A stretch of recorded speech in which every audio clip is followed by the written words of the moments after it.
Are you Kim? Yes, I am. Okay, okay. Yeah, I'm the one who's been sending you all those emails. Okay. Yeah, yeah,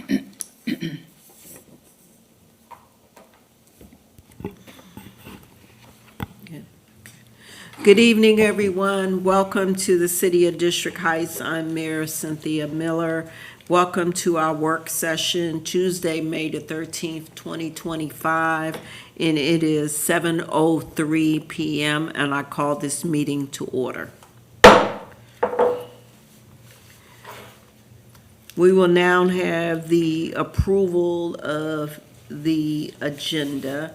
The agenda for this work session has been posted online in the clerk's office. Do I have a motion to approve the agenda? Yes, I'll take that. I, Commissioner Janifer, move that the City Commission approve the agenda for May 13th, 2025 work session. Could I get a second? Commissioner Tillman, second. All in favor? Aye. Aye. Motion carries 3-0. Thank you for that. We do have one public comment. One of our residents submitted it, but she is unable to attend in person. And this is Ms. Thelma Younger, and she's a resident. And her topic is dogs should be on a leash. Difficult to walk for patrons.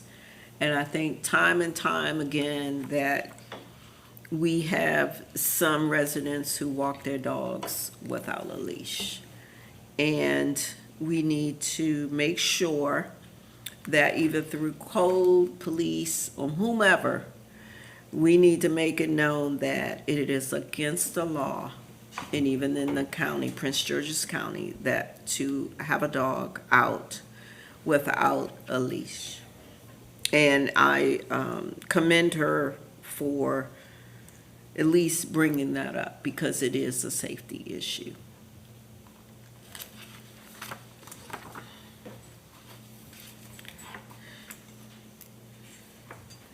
Information items, and item number one is Walker Mill Youth Survey Report. And I have David Street, but we have someone else here. I just have, I'll just give a brief setup. So over the Okay. past year, District Heights has been participating with a number of other organizations, jurisdictions, in a Walker Mill Youth Recreation and Facilities Access Study, which Ms. Kim is going to give us more details on. So a little earlier than about this time last year, they kicked off the public outreach and feedback component to this study, which District Heights participated in. We participated in it not only because we have a vested interest in cooperating with our other, our sister jurisdictions and other organizations, but because we deliver recreation services to youth, and we want to make sure that that's accounted for, and that we can take a look at our own programming to ensure availability and usability for residents. And with that, we just got the I think preliminary findings on the report back, which was shared, and so we invited Ms. Kim to come provide a commission with the update on that. Okay. All right. So please come to the podium and give us your name and where you're from. Good evening. My name is Kim Sesko. I am with Public Engagement Associates, and we are a small firm that provides community engagement and public outreach for municipalities, government agencies, when you want community input into an issue. And I am delighted to be here this evening. Thank you so much for inviting me to present this information. The City of District Heights had been a critical partner of ours during this entire process. We kicked off this study in District Heights, and I just feel like it just brings it full circle to present here this evening. Great, great. So this is the Walker Mill CDC Youth Wellness and Opportunities Assessment. It was kicked off in 2023 and late 2023 with Maryland National Capital Park and Planning Commission, using their Prince George's County Planning Department and Community Planning Division. So the Walker Mill Community Development Corporation, under the leadership of Pastor Kennedy, approached the park and planning, their planning assistants and for municipalities and communities, and asked them if they would fund an assessment that would look at some of the challenges youth were facing within these communities in District Heights and Capitol Heights, and find out what were some recommendations youth wanted to provide in order to improve their lives and thrive within these communities. So we came on board in 2023 to kick off that project, and have been, and now we're in our final phase of the project, which is presenting the finals, the findings and the final report. And the project leader on this is Connor Klein, who is a planner with the Community Planning Division and Park and Planning. Oh, okay. And as you may know, PAMSI, their planning assistants for communities and municipalities, are also providing funding for the Marlboro Pike Partnerships. And they're also doing a project right now out in Fort Washington. So they continue to fund local communities who have ideas about how do we improve our communities, and they will fund those projects. Oh, is there a certain amount? It's a pretty good amount at whatever Really? assessment you need, because the Marlboro Pike Partnership is doing a really robust program in looking at what the development should be along the corridor of Marlboro Pike. And I think the commissioner is aware of that. So in this project, what we did is we wanted to focus on young people, teens and young adults between the ages of 12 and 24, to identify the most significant problems that they're facing, and provide solutions to that. And as you can see on the map, let me just make sure that, great, the map behind me, is that it targeted Boulevard Heights, which is a community toward DC, the Southern Avenue area, and then you come along to the Oak Ridge, Pennsylvania Avenue Place, close to Suitland, but still in the Capitol Heights, touching District Heights area, and then the Walker Mill Road South community. So we targeted those communities, but the first thing we learned is that the youth in those areas, they really do kind of just transfer throughout those communities with families and attending different recreation centers. So we were able to really capture their thoughts throughout the year of our outreach process. So our project purpose was we wanted to develop a portrait of youth opportunities and wellness that are currently in these three neighborhoods. So what are the cities of Capitol Heights and District Heights and the smaller neighborhoods around it? What are the kind of services that they were providing? We crafted a vision with the youth who are participating in our program that looked at a future that was full of opportunity. And then we developed a series of recommendations for the type of investments the community could do in order to realize that vision. And that is the vision of the youth and young adults, as well as the community organizers and parents who participated in this process. And in our first phase, we conducted a lot of fact-finding, learning more, even though I'm from Prince George's County and have been through this community plenty of times. We wanted to kick it off by learning more about the community itself. We created an advisory group of youth-serving organizations that had strong roots in the community or were issue experts on particular topics. We also had a youth action committee of teenagers who worked with us throughout the years, helping us with outreach, ensuring that we were reaching the right communities, and they also did canvassing, and we also did some capacity development with them. And then we conducted a number of stakeholder interviews with different members of the community, from PTA members to counselors at various schools to community leaders. We interviewed Mr. Street. So we interviewed a lot of people to find out what they felt were some of the challenges in the community and to help us build what does this portrait look like. And then our second phase was we really wanted to learn more about the community demographics, not based on assumptions, but really see what were the demographics that were maybe influencing some of the outcomes that we were seeing. And we also did a service scan to learn more about what are the services in these communities? What are the services in District Heights and Capitol Heights that were accessible to youth, teenagers, young adults, and their parents that would allow them to thrive within the community? And we've created a service directory as a result of that research. And as you can see here, this is a map of what some of those services looked like. We did a travel shed. If you were going to take public transportation, how far can you go for 30 minutes before you get to a service? Because we knew that if it took you an hour, you might not go to a service. And how long would it take, would you drive? So that gave us an idea of how accessible were services that these young adults really needed in order for them to improve their lives, to access different types of jobs and education.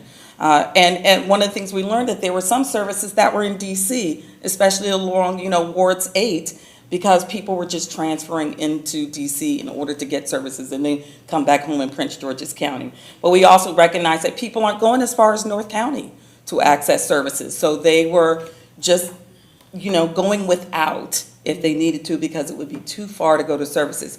But as you can see in our directory, there's a robust number of organizations, nonprofits that are in health organizations providing services here.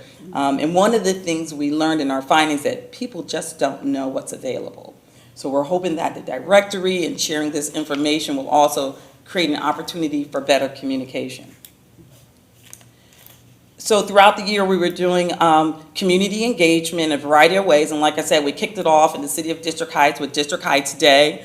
And participated in a number of activities that was hosted here in the city of District Heights. Many of our YAC members also did canvassing within the city of District Heights as well as Capitol Heights and other communities. We would send out social media and email blasts. Some of you may have been receiving updates from me throughout the year just to let you know where we were and what we were doing and asking for any input or invitations to events.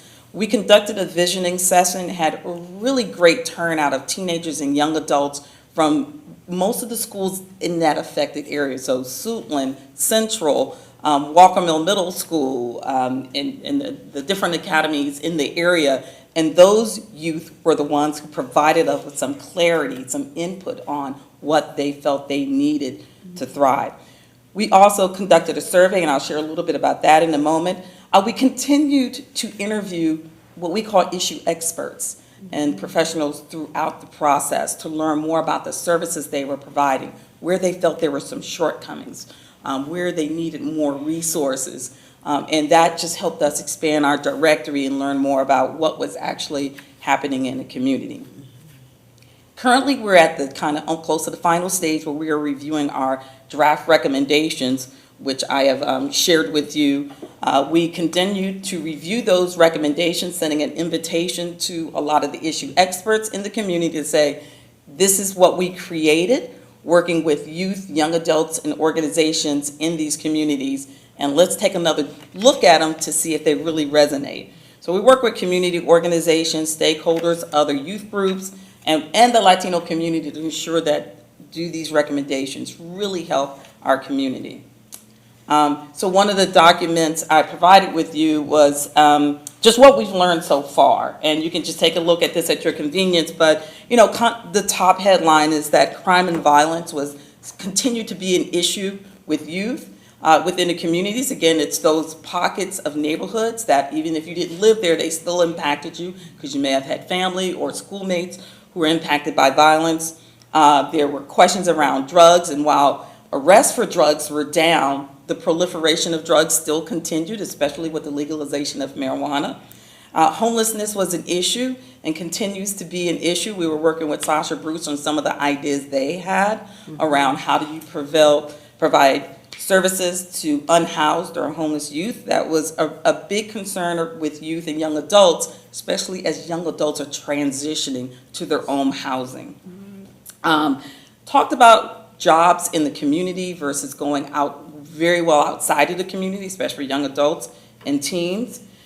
Stress and mental health was just a surprising, even though it's at 21%, it was just very surprising to us at how the youth and young adults spoke about it. And we'll have a quote later on in how it was impacting them, not being able to access services, not feeling that they're comfortable with talking to people and not feeling supported. You know, we live in a community where there's, you know, stigmatism against getting help for mental health services, but these youth are really looking for someone to talk to, and that really rose to a high level for us. And again, how can they better prepare for their career goals, whether it's college, but any information you want to take a look at, that's what we've learned. And we learned this through a survey that we conducted. We had over 400 participants complete the survey. The survey was conducted in the summer. 20.60% was from District Heights, self-identified as District Heights residents, participant survey. That's what gave us the information on their top concerns. And they also had an opportunity in the survey to make recommendations. So we utilized that to begin the process of identifying what are some areas that we can improve for residents in these communities. So we're kind of in phase 3 now, where we are presenting our findings. We have created a report. It's still in draft form of the recommendations. Our recommendations, we wanted them to be action-oriented to better inform not only the Walker Mill CDC, but other organizations on some areas where they can reach out to youth or provide new services or improve services in order to support young adults and youth in the communities. How can they better leverage their assets? How can they address needs? How they can create partnerships in order to help deliver these kind of services. And they kind of fell into 6 categories, not surprisingly.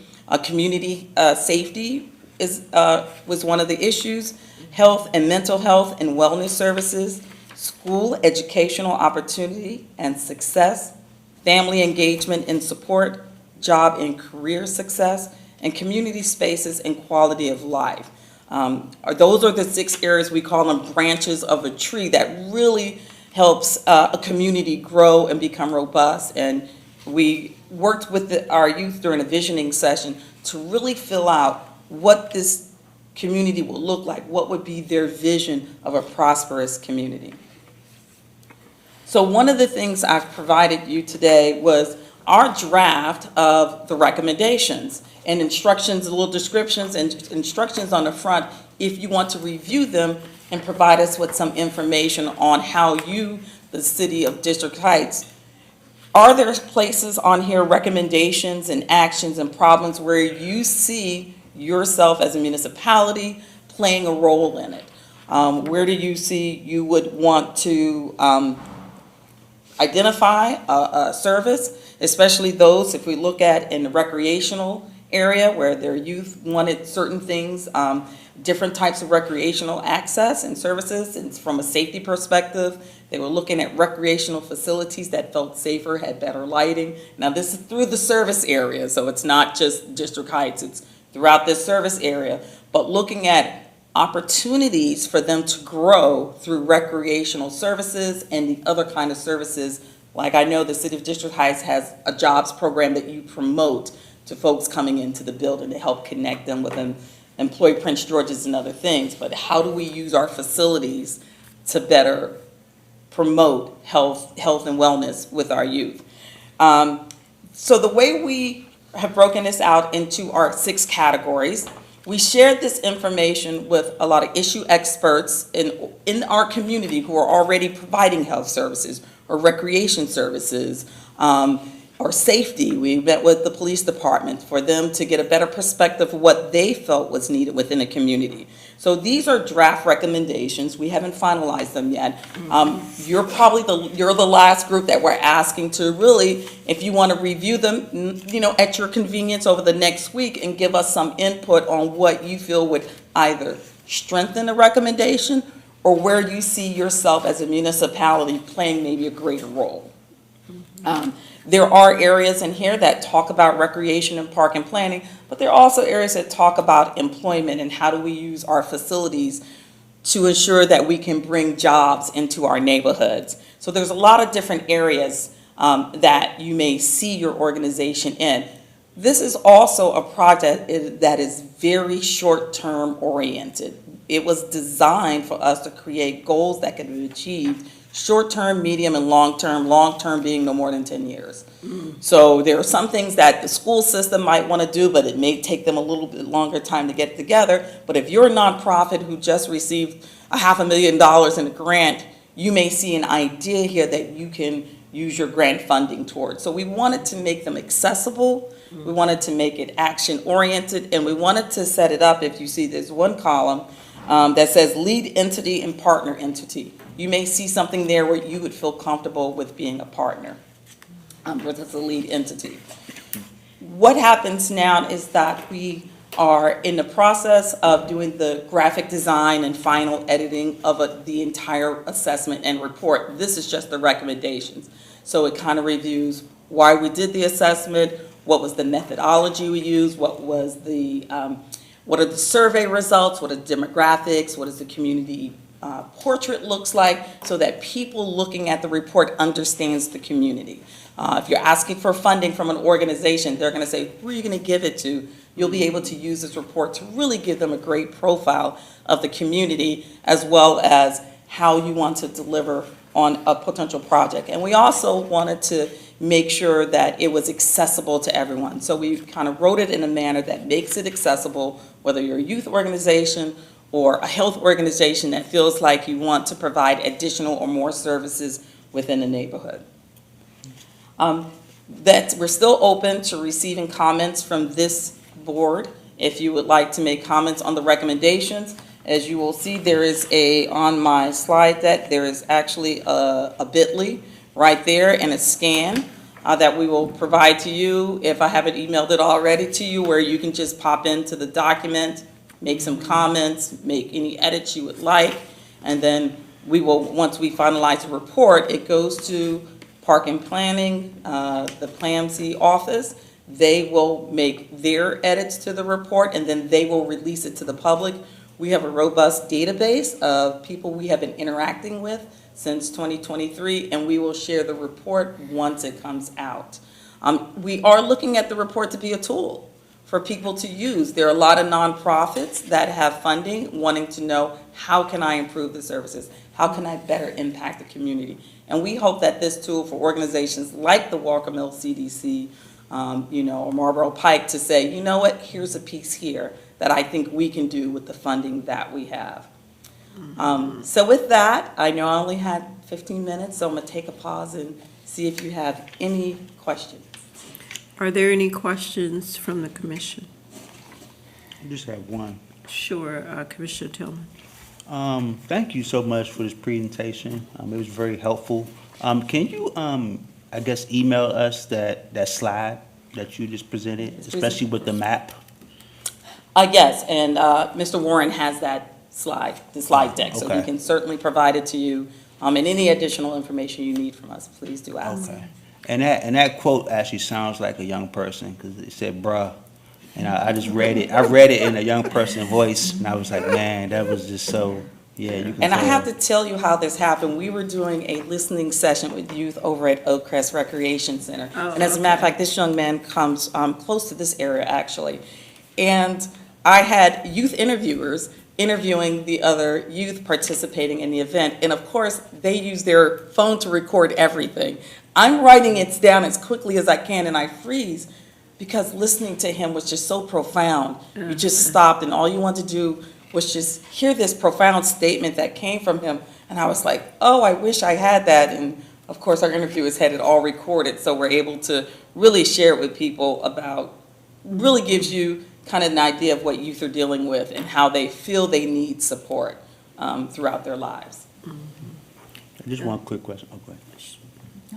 Oh, so let me ask you this. A lot of the people that you interviewed, was transportation a problem as far as getting to different community centers or like, just different program areas? Was that any concern to them? Yeah, there was some conversation about transportation, or that did come up as issues, and part of is that not all of the centers are on a bus route, or that it's, even though transportation buses should be free for some of the teens, they really felt like it was still a challenge to get to different places. And as you know, a lot of the young adults take Uber, and that just consumes a lot of their income. So there was a conversation around how do we get better transportation to get to these different places, including jobs. Yeah, and how do we continue, not just the recreation centers, but jobs. Yeah. Some still take buses to school. They did feel like that was an issue. Okay, Commissioner Jennifer. Yeah, thank you, Mayor.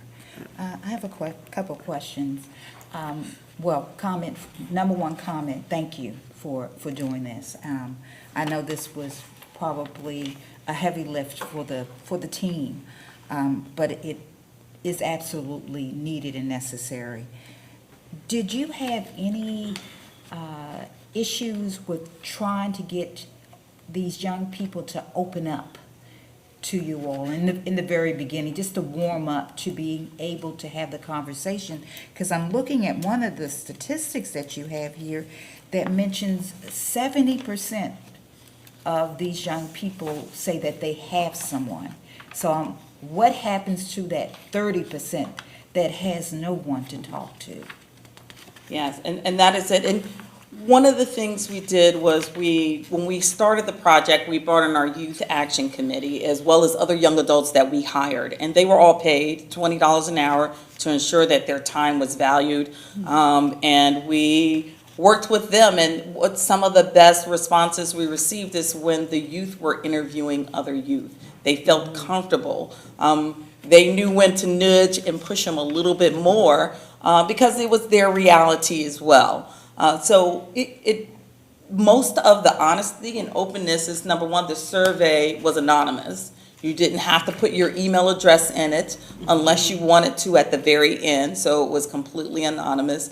And then when we were doing listening sessions in person, you know, and I became kind of a fixture in these communities and the youth communities, but it was really having our Youth Action Committee really talk to other youth and bring their openness to the table.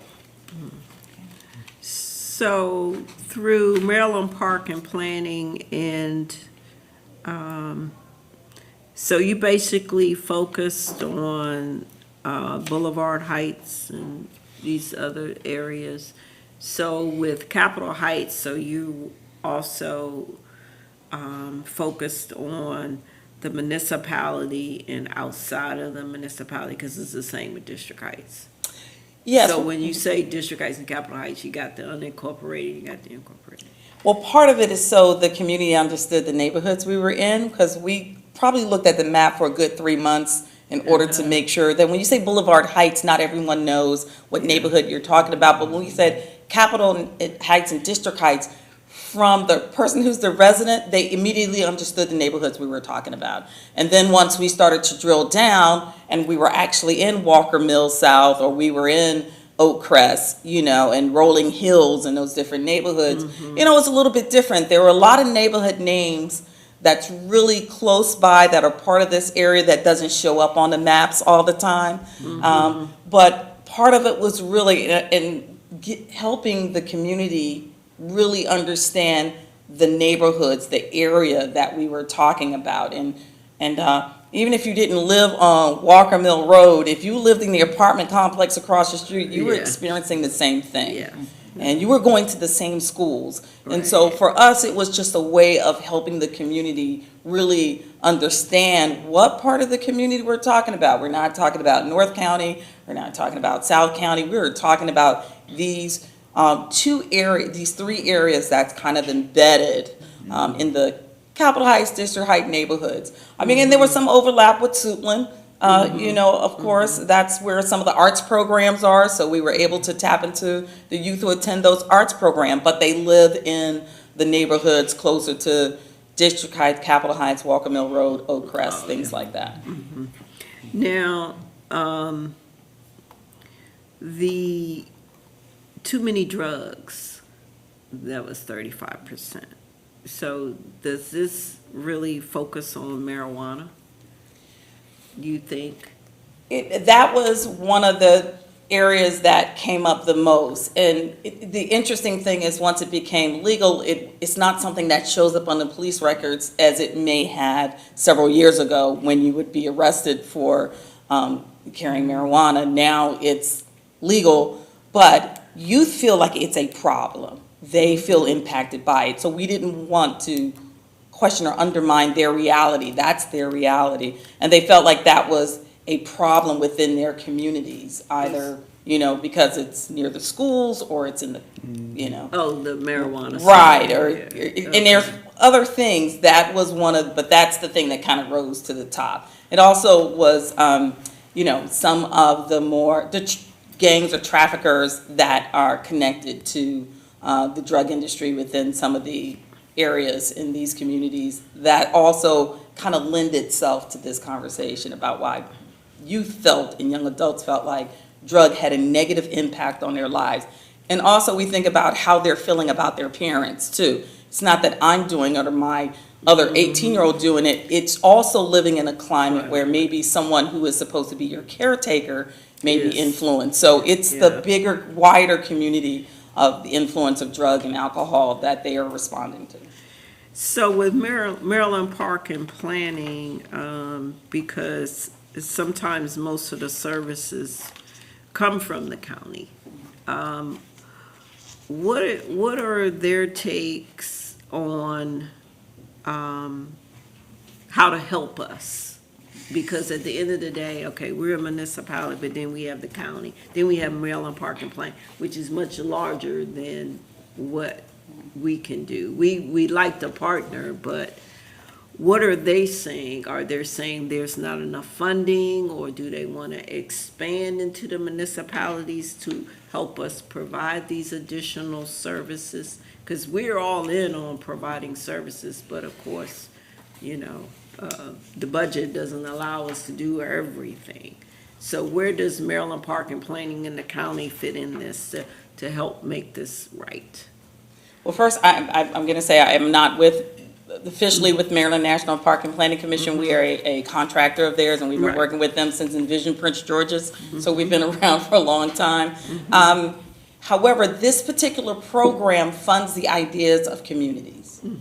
You submit the proposal and you say, this is the change I need to see in my organization. This assessment came from Walker Mill CDC, who did a similar assessment 30 years ago, looking at mostly the Walker Mill community and what were some improvements they needed for recreation and physical places for youth to go to. Their last assessment I think it had 25 goals on it, which they all achieved those goals. But it was limited to the Walker Mill area. It was quite successful, and were able to improve some of the conditions in the neighborhood. So the Walker Mill CDC felt like, well, let's expand on this. And I think Park and Planning's goal is to really help organizations and communities, residents, nonprofits, to say, here's how we feel we can use your money in order to get some expert support in our communities.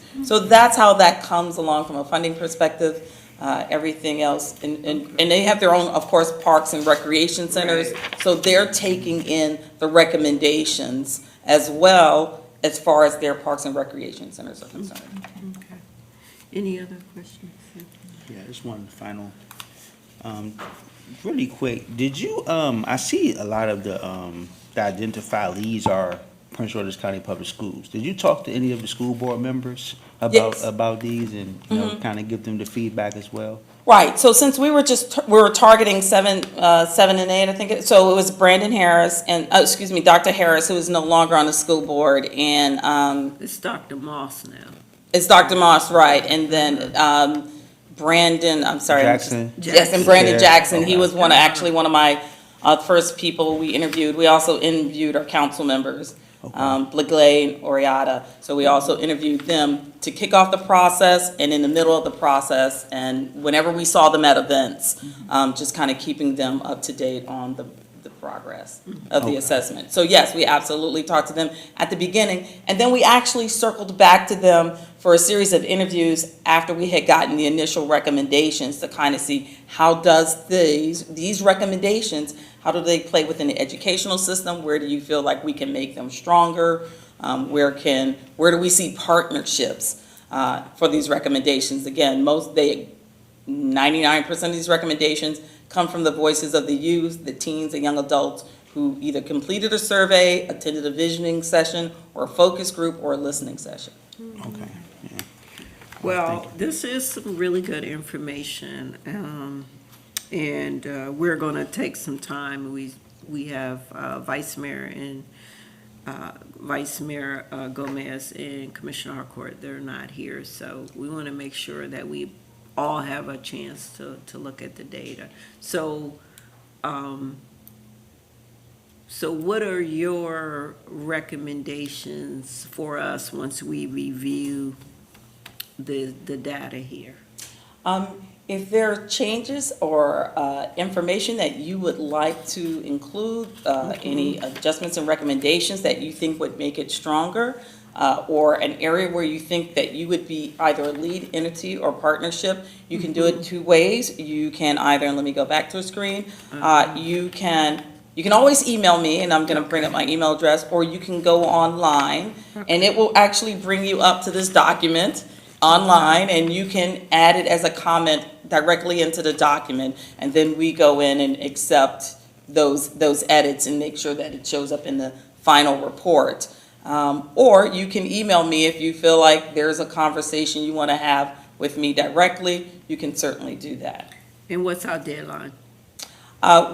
We have until the end of the month Okay. for the final report. Everything is Okay. at the, is in its final stages of being finalized, but I feel that what recommendations this body can provide would only enhance the report. So that's when we're looking at making our Okay. final rounds of edits into the document. Okay. Great. And then it'll be a formal report. These are working documents, Right. but we will definitely make sure you get a copy of those as well. Okay. Well, thank you so much for this. You're welcome, and thank you very much for this opportunity. And I just want to thank the City of District Heights just for welcoming us, because like I said, we kicked off our meetings here. We've been here throughout the project, and it's just been a great partnership. Thank you very much. We look forward to more partnerships, okay. Thanks.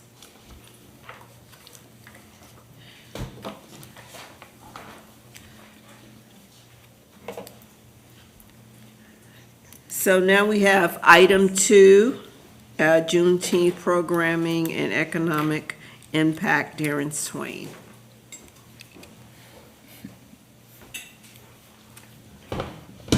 Thank you, Madam Mayor and Commissioners, for allowing me to come before you today to present this information and update on the planned Juneteenth celebration here in the great city of District Heights.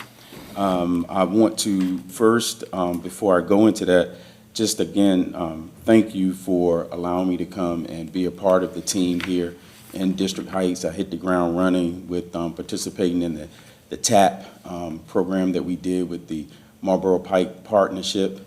That was literally on one of my first days here working, so I had the opportunity to do that. And then here recently, we had several events with the Bowie State University Alumni Association, and then with the ribbon cutting for the new Express Salon that we have in the Senior Center. So just been really busy here trying to continue the great work that you continue to do here in the city of District Heights. But today I'm here to present to you the information pertaining to our inaugural Juneteenth brunch that we will be having on Juneteenth, June 19th, here in the confines of the District Heights Municipal Complex. Our theme for this event is celebrating our stories. This is home, where we will actually have the opportunity to listen to some stories of some of our residents here in District Heights and present some of their historic and legacy comments about their connections to Juneteenth and certainly to the city. So we plan to do that. Of course, this event is a brunch, so we plan to start at 12 o'clock p.m. and go on until 2 o'clock p.m. That afternoon. We're going out of our way this year to make sure that we be really mindful of our budget constraints and those things to make sure that we stay within the confines of that. And then additionally, we are putting together a program, and I'm not at liberty right now to announce some of those participants because we still have inquiries out right now.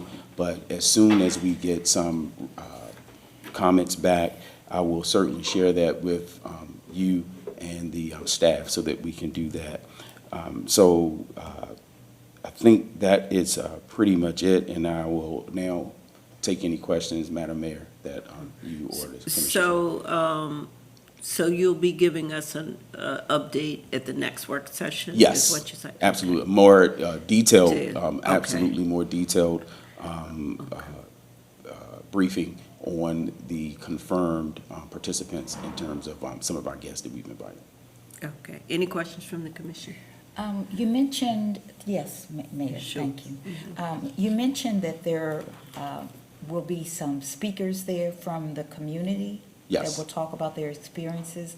Have those individuals been selected, and what was the outreach to secure those individuals? We have not secured those individuals yet. So actually, this came as a result of, I think, from one of your last work sessions. I think one of the commissioners, if I'm not mistaken, Commissioner Harcourt had recommended that we extend an invitation to the community to participate. And that was one of the things that we accepted as an idea for this event. And so we're going to work with the commission and we're going to work with the staff here in the senior center to make sure we identify those individuals who would want to be willing participants. Okay, great, thank you. Absolutely. Any other questions? No. All right. Well, thank you. We look forward to the next update. Yes, thank you very much, Madam Mayor and Commissioners. Thank you. So we have action items, the approval of the minutes, Kenneth Warren, our city clerk. Hi, good evening, Mayor and Commissioners. The minutes prepared for tonight were drafted from the May 1st city meeting.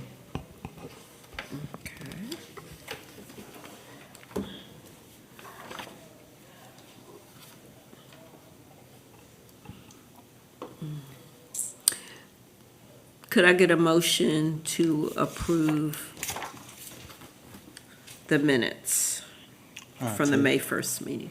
I'll take it. Commissioner Tillman moved that the city commission approve the minutes from May 1st, 2025, as presented in this report.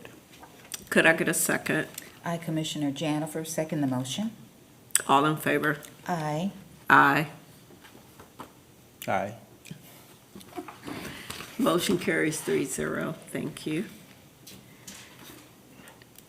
Item 4, FY 2026 budget wrap-up. David Street and Cecilia Smith-Budd. Thank you, Madam Mayor and Commissioners. The purpose of this item really is to wrap up the amendments that the commission has made to the proposed budgets during your month and a half, 2 months worth of budget deliberations, and to dispense with one outstanding item that had not been worked through yet. And so I'll just quickly summarize the amendments as you can see on the table. The commission approved a shift from a 40-hour to a 37.5-hour work week with a net fiscal impact of $131,000 in savings. You added 1 FTE for a patrol officer in District Heights Police Department, as well as requisite equipment for an addition of $106,000 or so dollars in new expenditures.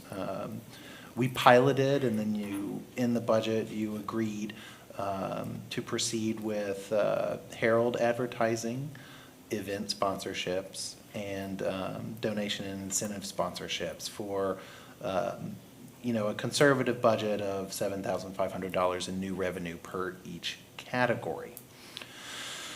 The one item that we have not dispensed with for this budget year is employee pay for the year. So in the proposed budget, there was no proposed cost of living adjustment or pay proposal at all.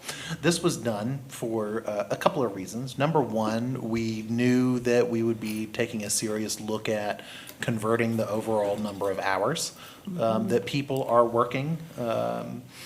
And we weren't sure, which way the commission was going to land on that, and so we didn't want to propose to do anything with pay until that point.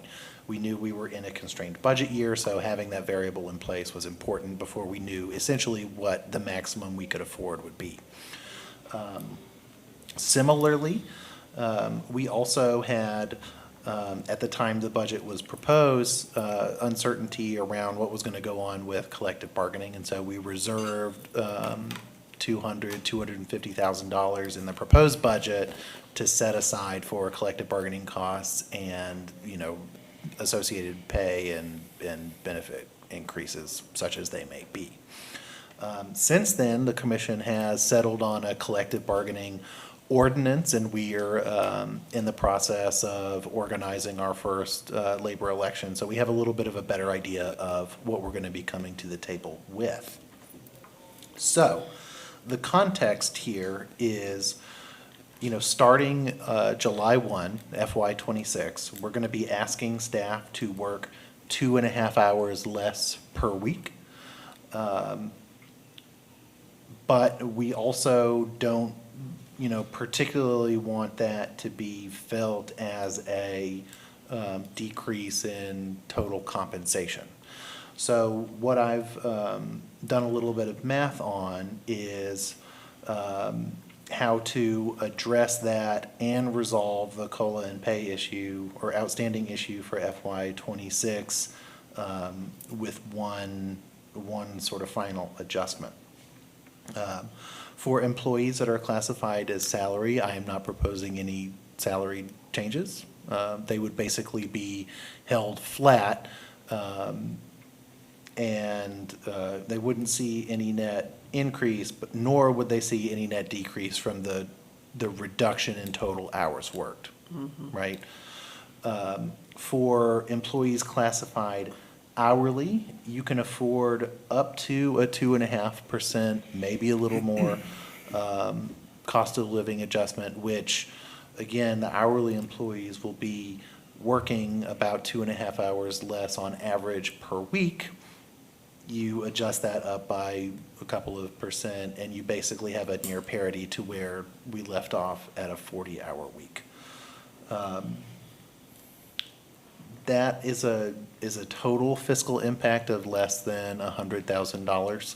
And so we're still able to realize the savings that were noted previously, both in,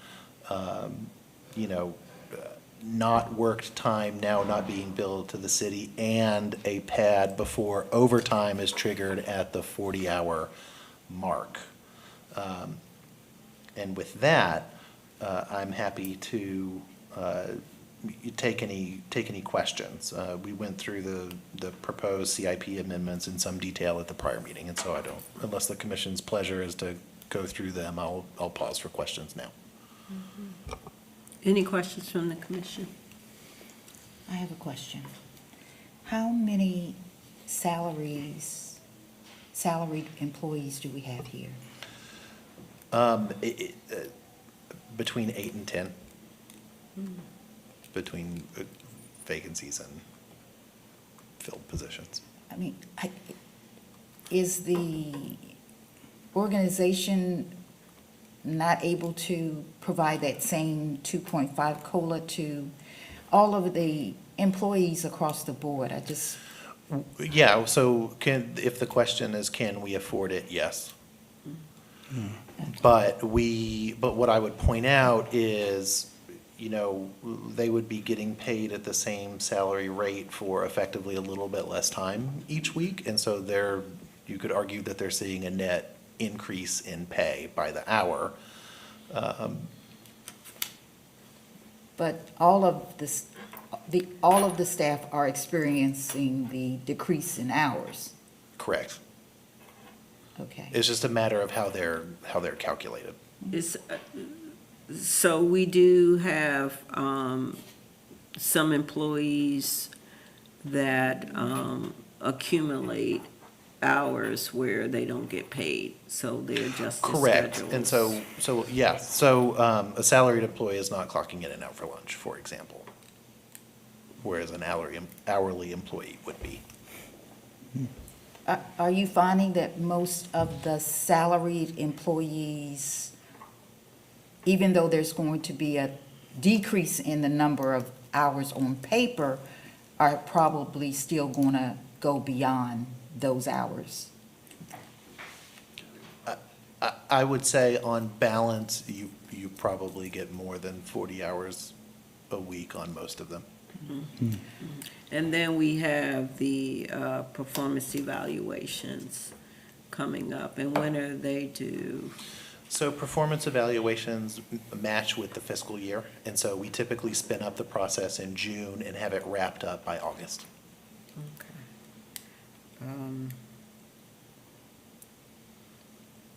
So we still have to think about the investments that we have made through training, because we've done a lot of training. Could you speak on the series of trainings? We have had an extensive series of trainings over the kind of ending fiscal year and prior. We focused on everything from introduction to project management tools to customer experience to public speaking to project planning. And that's just kind of what we've tried to accomplish in-house. We have also, are big proponents, and the commission has been supportive of sending folks out to professional conferences and associations and other trainings as well. It would be, I can't off the top of my head articulate that, but it has been a priority for the organization over the last 2 years. Any other questions from the commission? Yes, quick question. So, kind of following up on Commissioner Jennifer, what is the impact that we would have if we just, gave them that without? Because I understand, like, what is the benefit of going to a 37.5 versus the 40? Like, what is the benefit of doing that? There's a couple benefits. So the way that our structure is set up today is we pay on a 40-hour week. The employee, or the personnel manual accounts for an hour paid lunch. Actually, it accounts for an hour lunch, and it's silent as to whether or not it's paid, and the organization has always defaulted to paying it. And so number one, the conversion stops paying for time that is not worked. And number two, pulling the worked hours down over the course of a week gives the organization some padding before time and a half or more is triggered, in the event, folks are having to work overtime. It lets you use tools a little bit more like flex time or comp time to make up for that, as opposed to immediately triggering time and a half. So let me use an example. Let's say, like recreation has an event, and they're pretty much close to the hours. Would that kind of remove the possibility of them having to finish that setup because they have to leave early? No, they would still be able to go up. It just sets the new floor as 37.5 as opposed to 40. Okay. Yeah, so there wouldn't really be anything stopping somebody from, staying after to complete a task if that's what they needed to do. I would also suggest that, departments would have to, be more thoughtful and careful about how they prioritize their work, but that's across the board. That's not specific to recreation. Okay, gotcha. So while we're having this discussion, I feel like the other two commissioners should be in on this conversation. I would rather continue it at our next work session. To give everyone a chance to kind of really think about what this looks like, moving forward. So we talked about the COLA at 2.5%, and then we talked about training. And so I really think it would be fair that the other commissioners be in on this discussion. So I would like to table the motion to the May 27th meeting.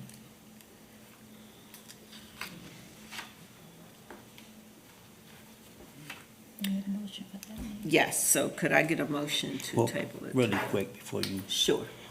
So since we're talking about data, can we get a breakdown of how many full-time employees that we have? Yes. And what is the cost analysis to do this, and what is Yes. the pros and cons? Yes. Before we kind of make Oh, a yeah. decision? Yes. Thank you.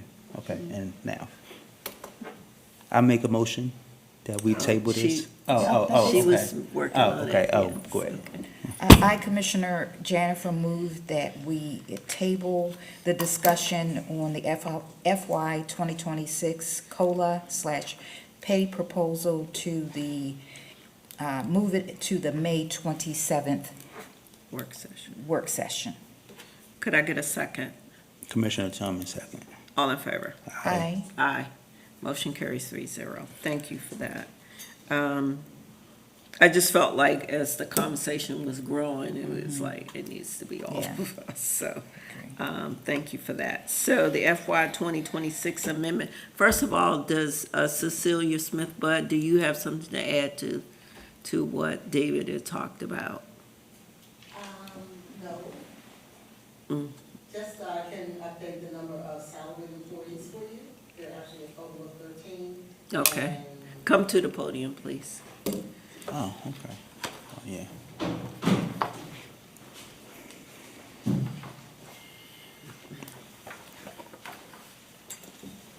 Good evening, Mayor, Commission. How's everybody doing? Oh, fine. So next, you had asked about the number of salaried employees. I just finished processing payroll. So there are a total of 13 salaried employees and a total of 57 employees in total. Oh, okay, Boy, we're growing. yes. In leaps and bounds, yes, we are. I'm thinking 50.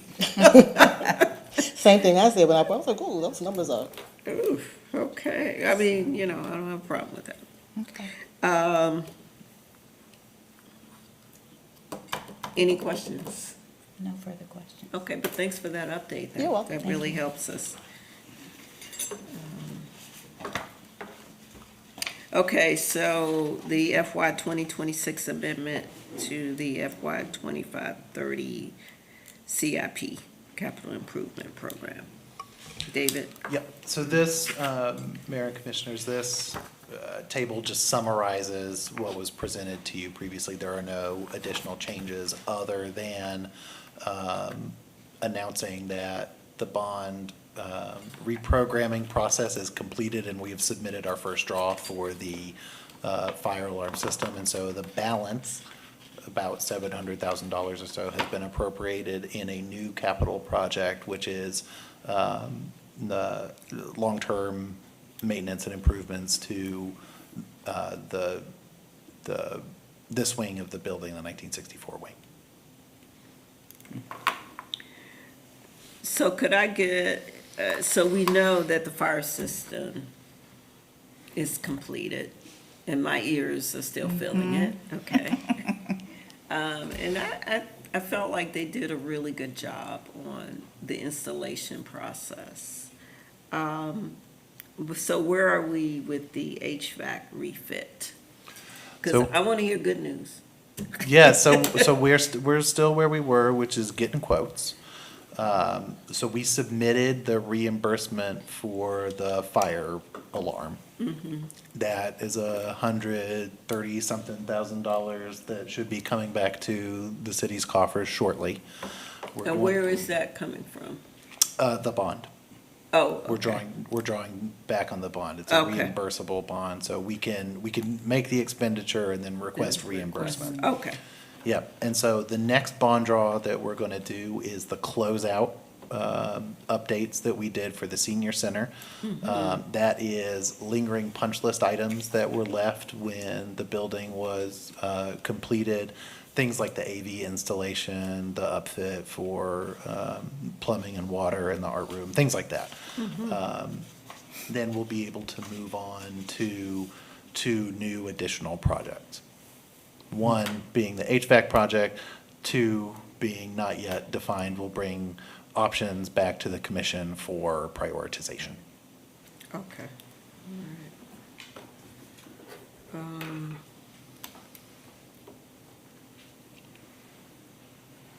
the commission okay to vote on this, get things moving? Any questions? Yeah. Any questions? No. No? Good? Okay. All right, so could I get a motion to approve the FY '26 amended?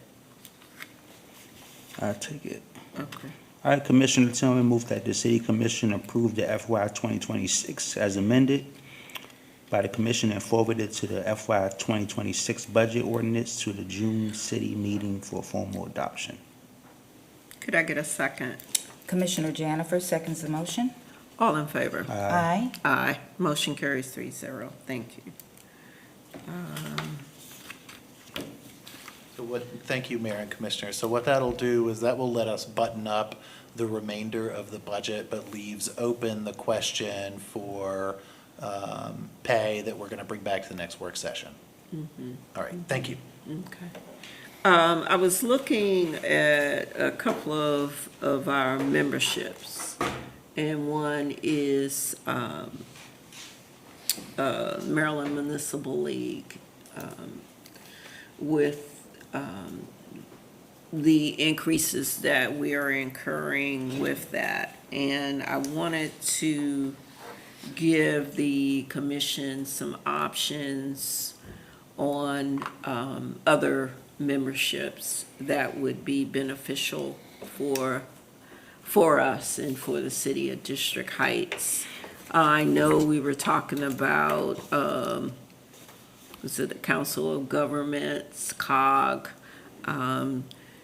So for the May 27th work session, could we look at the benefits so we can weigh, what's the most effective membership that we should, engage in moving forward?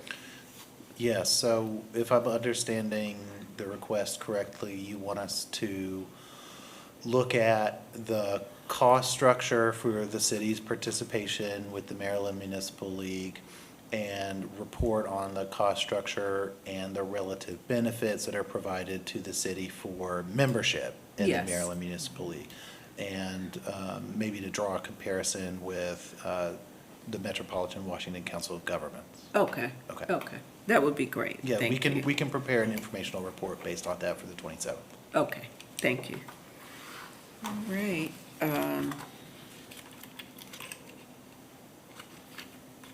Are we down to closed session? Yes, ma'am.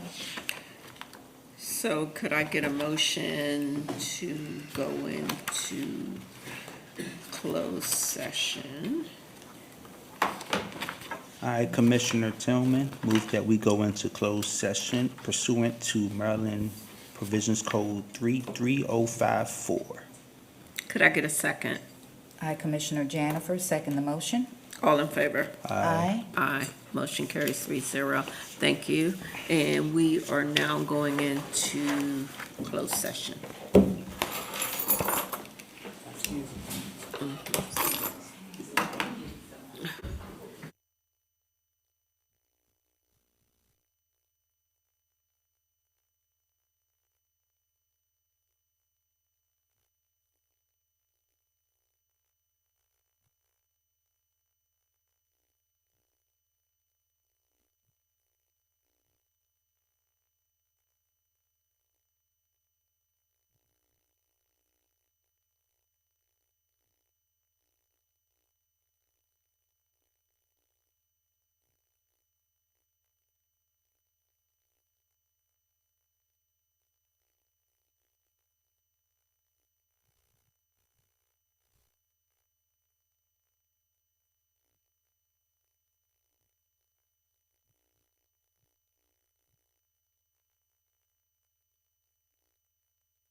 So we are back from our closed session, and we have a motion around expanding space through Care Access, which is hosted at the senior center.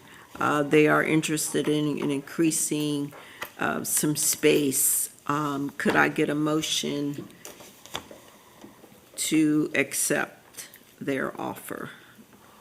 Commissioner Janifer, I move that we approve the request from Care Access to expand the square footage in the senior center. Could I get a second? Commissioner Tillman, second. All in favor? Aye. Aye. Motion carries 3-0. Thank you for that. Do we have any announcements before I ask for a motion to adjourn? Yes, go ahead. Yes, Ladies Commissioner first. Tillman. Oh, ladies first. Oh, right, well, thank you, Commissioner. I would like to extend some big ups to the Recreation Department.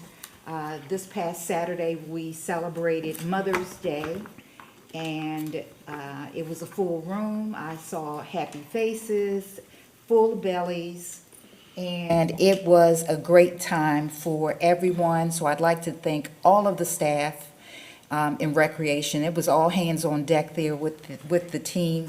It was a wonderful event, and I heard great things from all of the residents that were there, and sadness from those that were not. They will not miss another event in the Recreation Department.